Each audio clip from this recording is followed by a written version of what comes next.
السلام علیکم ورحمۃ اللہ وبرکاتہ۔ رمضان اور بہت زیادہ شکر ادا کرنا۔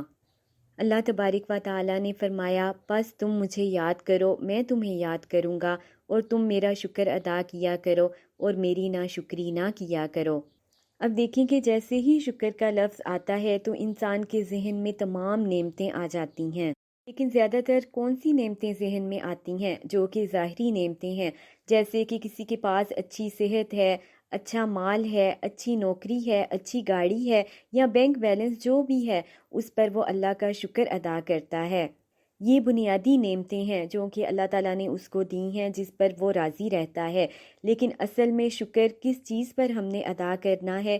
وہ ہے دین جیسی نعمت کا پاس ہونا، قرآن جیسی نعمت کا پاس ہونا، آپ صلی اللہ علیہ وآلہ وسلم کی اتباع جیسی نعمت کا پاس ہونا۔ یہ اصل میں نعمتیں ہیں انسان کے پاس، اس پر ہمیں شکر ادا کرنا چاہیے۔ اللہ تعالیٰ نے ابھی ہمیں مہلت دی ہے کہ ابھی ہم توبہ و استغفار کر لیں، کیونکہ توبہ کا دروازہ ابھی ہمارے لیے کھلا ہے۔ یہ سب سے بڑی نعمت ہے۔ اور اگر انسان دین پر قائم ہے، قرآن کے ساتھ جڑا ہوا ہے، تو یہ سب سے بڑی نعمت ہے۔ اس کے دل میں اللہ کا خوف ہے، اللہ و تبارک و تعالی کی رضامندی کے مطابق وہ چلتا ہے، تو یہ چنے جانے کی نعمت ہے۔ اللہ کے نیک بندے تو ایسے تھے کہ جن کے پاس کچھ بھی نہیں تھا دنیاوی لحاظ سے، نہ گھر تھا، نہ صحت تھی، اور نہ ہی مال و دولت تھا، ایون کہ کھانے کے لیے بھی کچھ نہیں ہوتا تھا، پھر بھی وہ اللہ کا بے شمار شکر ادا کرتے تھے۔ جیسے کہ وہب بن منبع اور ان کے ہمراہ ایک شخص ایک مصیبت زدہ کے پاس سے گزرے۔ وہ شخص نابینا، کوڑھی، اپاہج اور پھل بہری کے مرض میں مبتلا تھا۔ اس کے باوجود وہ کہہ رہا تھا، اللہ کی نعمتوں پر اس کا شکر ہے، اللہ کی نعمتوں پر اس کا شکر ہے۔ وہب بن منبع کے ہمراہ شخص نے اس کو کہا، اللہ کی کون سی نعمت تمہارے پاس باقی رہ گئی ہے جس پر تو اللہ کا شکر ادا کر رہا ہے؟ اور یہ بوڑھا شخص ایک ایسی بستی میں رہتا تھا جو اللہ کی نافرمانی کے کام کرتی تھی۔ تو اس مصیبت زدہ شخص نے اس شخص سے کہا، ذرا ان شہر والوں کی طرف نگاہ تو ڈالو۔ پھر اس نے ان کی کثیر تعداد اور جو اعمال وہ کر رہے تھے ان کو بتایا کہ وہ اس طرح کے اعمال کرتے ہیں۔ تو پھر اس نے کہا کہ کیا میں اس پر اللہ کی حمد و شکر ادا نہ کروں کہ میرے سوا اس شہر میں اللہ کو کوئی بھی نہیں جانتا۔ اس سے ہمیں معلوم ہوا کہ اللہ کو پکارنا یہ کتنی بڑی نعمت ہے۔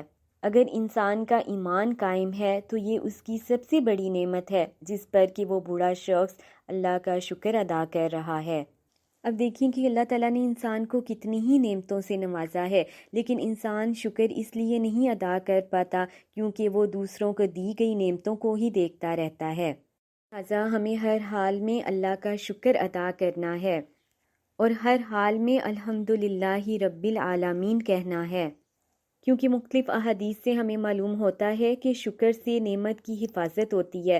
اب دیکھیں کہ انسان کے پاس جتنی بھی نعمتیں ہیں، جب انسان ان پر غور و فکر کرتا ہے تو اس کے دل میں ایک خوف بھی پیدا ہوتا ہے کہ اللہ ان نعمتوں کو برقرار رکھے، اور یہ نعمتیں تبھی برقرار رہ سکتی ہیں جب ہم ان نعمتوں پر اللہ کا شکر ادا کریں، اور شکر سے رکی ہوئی جو نعمتیں ہیں وہ بھی انسان کو مل جاتی ہیں۔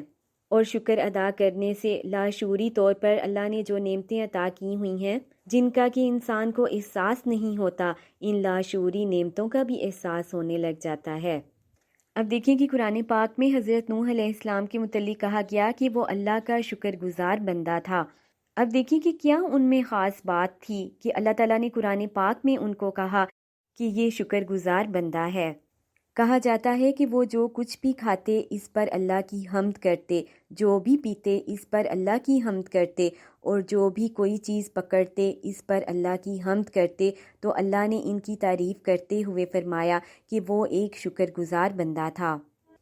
پھر آپ صلی اللہ علیہ وآلہ وسلم نے فرمایا، بے شک اللہ اس بندے سے راضی ہوتا ہے جو ایک لقمہ کھائے پھر اس پر اس کی حمد کرے، یا ایک گھونٹ مشروب پیے پھر اس پر اس کی حمد کرے۔ لہٰذا ہمیں بھی ایسے ہی کرنا ہے کہ ہر حال میں اللہ کا شکر ادا کرنا ہے، اور ہر لقمے اور ہر گھونٹ پر اللہ کا شکر ادا کرنا ہے۔ اور اس رمضان میں ہم نے بہت زیادہ اللہ کی حمد بیان کرنی ہے۔ اور اللہ کی دی ہوئی ہر نعمت کو یاد کرنا ہے، تاکہ انسان کو احساس ہو کہ اللہ تعالیٰ نے کتنا اس پر فضل کر رکھا ہے۔ اور اللہ تعالیٰ سے یہ دعا ضرور کرنی ہے، ربی اوزعنی ان اشکر نعمتک التی انعمت علی وعلی والدی وان اعمل صالحا ترضاہ وادخلنی برحمتک فی عبادک الصالحین۔ اے میرے رب، مجھے توفیق دے کہ میں تیری نعمت کا شکر کروں جو تو نے مجھ پر اور میرے ماں باپ پر انعام کی ہے، اور یہ کہ میں وہ نیک عمل کروں جسے تو پسند کرے، اور اپنی رحمت سے مجھے اپنے نیک بندوں میں داخل فرما، آمین ثم آمین۔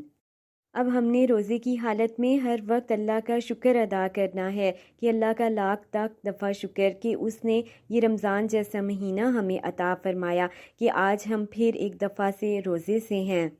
سحری و افطاری کرتے ہوئے اللہ کا بہت زیادہ شکر ادا کرنا ہے کہ اللہ تعالیٰ نے نعمتیں عطا فرمائی ہیں کہ جس کی وجہ سے ہم سحر و افطار کا مزہ لیتے ہیں، کہ کتنے ہی لوگ اس طرح کے ہیں کہ جو کہ بغیر کچھ کھائے سحری کرتے ہیں اور بغیر پیٹ بھرے افطاری کرتے ہیں، اور اللہ تعالیٰ کی ان تمام دی ہوئی نعمتوں پر اس کا بھرپور شکر ادا کرنا ہے۔